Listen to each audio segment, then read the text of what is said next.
Kami di sini akan menceritakan cerita wayang asal-usul kelahiran Karna.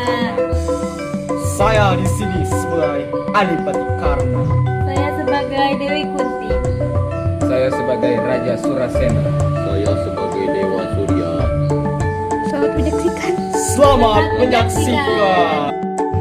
Dewi Kunti baru saja mendapat anugerah berupa ilmu atau mantra yang disebut Aji Dipa pemberian gurunya, yaitu Resi Druwasa yang keampuhannya dapat mendatangkan seorang dewa dari kahyangan.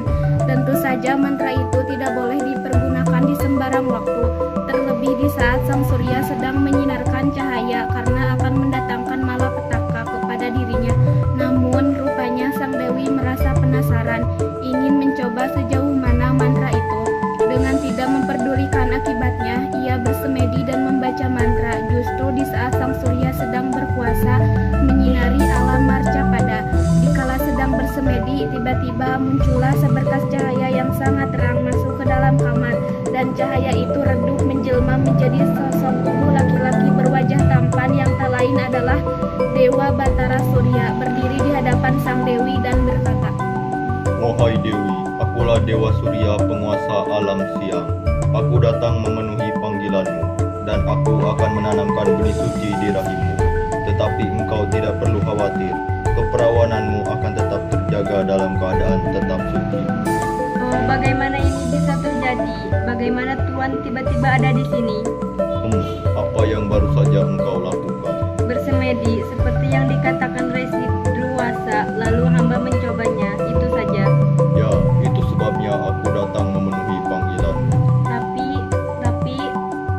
Engkau mencobanya justru di saat yang dilarang oleh Resi Druwasa. Dilarang tapi engkau tetap mencobanya. Itu sebabnya engkau akan mendapatkan hasilnya. oh tidak, hamba tidak bermaksud membuat yang tidak baik. Hamba berusaha menjaga kesucian.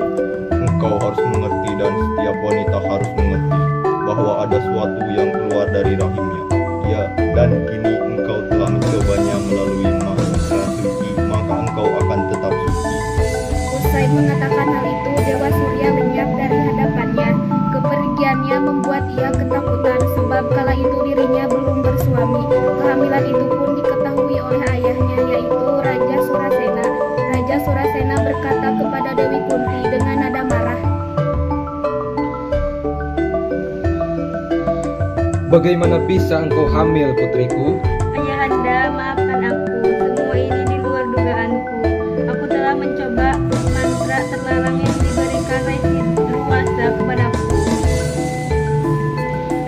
Baiklah, ayah akan meminta bantuan kepada para dewata. Tentu, Bagaimana bisa engkau hamil, putriku?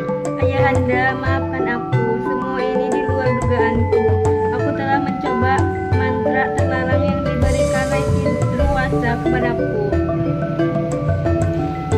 Baiklah, ayah akan meminta bantuan kepada para dewata. Bantuan apa yang akan ayah minta? Bagaimana caranya bayi itu tetap lahir tanpa merusak kesucianmu dan kerajaan kita tidak akan menanggung malu karena perbuatanmu. Setelah mengatakan itu, Raja Surasena melakukan semedi untuk meminta pertolongan seperti yang sudah ia katakan kepada putrinya. Setelah mendapat petunjuk, Raja Surasena segera melaksanakan petunjuk tersebut. Bayi yang ada di dalam kandungan Dewi Kunti dapat dilahirkan melalui telinga. Sesaat setelah bayi itu lahir, Dewi Kunti diminta melarung anak yang baru dilahirkan di aliran Sungai Gangga. Bayi itu dibuang demi menjaga nama baik keluarga dan kerajaan. Beruntungnya tangisan bayi itu didengar oleh Radha yang merupakan istri dari seorang pekati kuda bernama Adirata. Bayi itu lantas dibawa pulang dan diberi nama Karna. Dewi Kunti baru saja mendapat anugerah berupa ilmu atau mantra yang disebut Aji Dipa pemberian gurunya, yaitu Resi Druwasa yang keampuhannya dapat mendatangkan seorang dewa dari kahyangan. Tentu saja mantra itu tidak boleh dipergunakan di sembarang waktu, terlebih di saat sang surya sedang menyinarkan cahaya karena akan mendatangkan malapetaka kepada dirinya. Namun rupanya sang dewi merasa penasaran, ingin mencoba sejauh mana mantra itu. Dengan tidak tidak memperdulikan akibatnya, ia bersemedi dan membaca mantra. Justru di saat sang surya sedang berkuasa menyinari alam Marcapada, dikala sedang bersemedi, tiba-tiba muncullah seberkas cahaya yang sangat terang masuk ke dalam kamar, dan cahaya itu redup menjelma menjadi sosok tubuh laki-laki berwajah tampan yang tak lain adalah Dewa Batara Surya, berdiri di hadapan sang dewi dan berkata, Wahai Dewi, akulah Dewa Surya penguasa alam siang. Aku datang memenuhi panggilanmu, dan aku akan menanamkan benih suci di rahimmu. Tetapi engkau tidak perlu khawatir, keperawananmu akan tetap terjaga dalam keadaan tetap suci. Bagaimana ini bisa terjadi? Bagaimana Tuhan tiba-tiba ada di sini? Apa yang baru saja engkau lakukan? Bersemedi seperti yang dikatakan Resi Druwasa, lalu hamba mencobanya, itu saja. Ya, itu sebabnya aku datang memenuhi panggilanmu. Tapi Engkau mencobanya justru di saat yang dilarang oleh Resi Druwasa. Dilarang tapi engkau tetap mencobanya. Itu sebabnya engkau akan mendapatkan hasilnya. oh tidak, hamba tidak bermaksud membuat yang tidak baik. Hamba berusaha menjaga kesucian. Engkau harus mengerti dan setiap wanita harus mengerti bahwa ada sesuatu yang keluar dari rahimnya. Ya, dan kini engkau telah mencobanya melalui mantra suci, maka engkau akan tetap suci.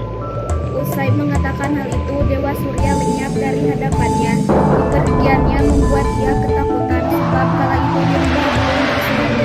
Kehamilan itu pun diketahui ayahnya, yaitu Raja Surasena. Raja Surasena berkata kepada Dewi Kunti dengan nada marah, Bagaimana bisa engkau hamil putriku? Ayahanda, maafkan aku telah mencoba mantra terlarang yang diberikan Resi Druwasa kepadaku. Baiklah, ayah akan meminta bantuan kepada para dewata.